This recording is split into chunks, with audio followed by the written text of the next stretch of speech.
Hey, World Entertainment, and of course CinemaCon is happening right now in Las Vegas, and we're getting a lot of information about a lot of different things coming out.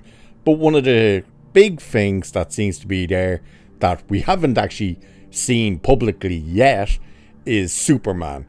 And what I mean by we haven't seen publicly yet is we haven't seen any of this extended clips or new trailer or anything like that. All we've gotten is a few more kind of the images that we've already seen that they released. But we're also getting confirmation of a lot of things. Now, this one we're not actually going to go over that plot leak. I did see the plot leak. I don't particularly want to do a video on it until I see the full trailer to see just how accurate it is. However, James Gunn is coming out and pretty much confirming a lot of it, which is quite worrying because if you've seen it or you've seen videos on it, it sounds terrible.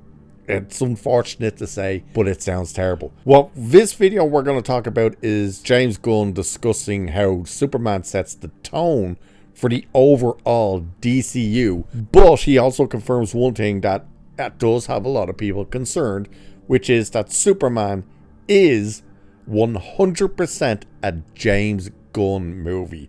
Because if you didn't know that by now, with the amount of times you see his name being put up in big lights next to it, when the whole focus should actually just be Superman. It shouldn't be from the mind who brought you Guardians of the Galaxy and all this crap, which, by the way, is stupid that they're advertising Guardians of the Galaxy through DC. They should have been used as Suicide Squad and stuff like that. But you don't want to actually really be seeing a James Gunn film. You just want to see Superman. And that's what they should be pushing. But let's have a look at this anyway that goes over the tone of the overall DCU and what exactly we could expect from Superman being a full-on James Gunn movie. So, Creature Commandos offered fans a glimpse of the new DCU, and for the most part, it wasn't that different, tonally at least, from the Suicide Squad and Peacemaker. The main thing those films and TV shows have in common is that they were all helmed by James Gunn. Does that mean Superman will boast the same look and feel? Well, these are recurring themes through the filmmakers' Marvel and DC work. Guardians of the Galaxy isn't the Suicide Squad, and this reboot is bound to feel vastly different given who the lead character is. So they're straight away trying to say, well, just because Guardians of the Galaxy was a team up, the Suicide Squad was very different. That's because, one, they were very different characters, very different worlds, but also one was R-rated and the other wasn't, so keep that in mind. So Entertainment Weekly recently spoke to Gunn and asked how Superman sets the tone for the DCU. The movie will be followed by Supergirl, Woman of Tomorrow, and then vastly different stories like Clayface and Sergeant Rock. So here is what he said to this. I think it's only setting the tone so far as that this is 100% a James Gunn movie. Keep in mind, this is him saying this. This isn't the article saying this. This is him saying this. And what I want with the future films is for them to be the same. Not James Gunn movies. But when I talked to Craig Gillespie, who's doing Supergirl, I said, I don't want all of these movies to be the same. You notice straight away before we continue with what he's saying here, the contradiction he's already said. He says, this tone is vastly different from the other stuff, but it's 100% a James Gunn movie. And he wants the future of all the movies to be the same, but then says to Craig Gillespie, I don't want Supergirl to feel the same. It's like, hang on, you've just said you want them all to be the same, and followed it immediately up in the same sentence to say, I don't want them to be the same. The guy needs to just shut up, he really does. But anyway, he continues saying, what I love about DC Comics is that you can read a story like The Dark Knight, which is tonally very different because of its artist and writer than Superman for all seasons. Then All-Star Superman, then Batman, The Long Halloween. They are all these beautiful stories within the same world but completely different. And that's what I think is exciting. I think that I learned from my time at Marvel. When Guardians of the Galaxy came out, people were like, well, how is this raccoon going to interact with the God of Thunder who's being set up in a totally different type of movie. And that was the thing that people liked the most about Avengers Infinity War. So it's about really letting the artists create these unique visions that allow us to get to know these characters in different ways. I look forward to the time when these characters, one of them does show up pretty soon, two of them actually. So anyway, when they get to see them in a totally different light, he teased, continuing saying, in a totally different genre and a film that isn't the big spectacle, action adventure, maybe something more dramatic, maybe something more comedic, whatever, and see those characters in a slightly different light portrayed by the same actors.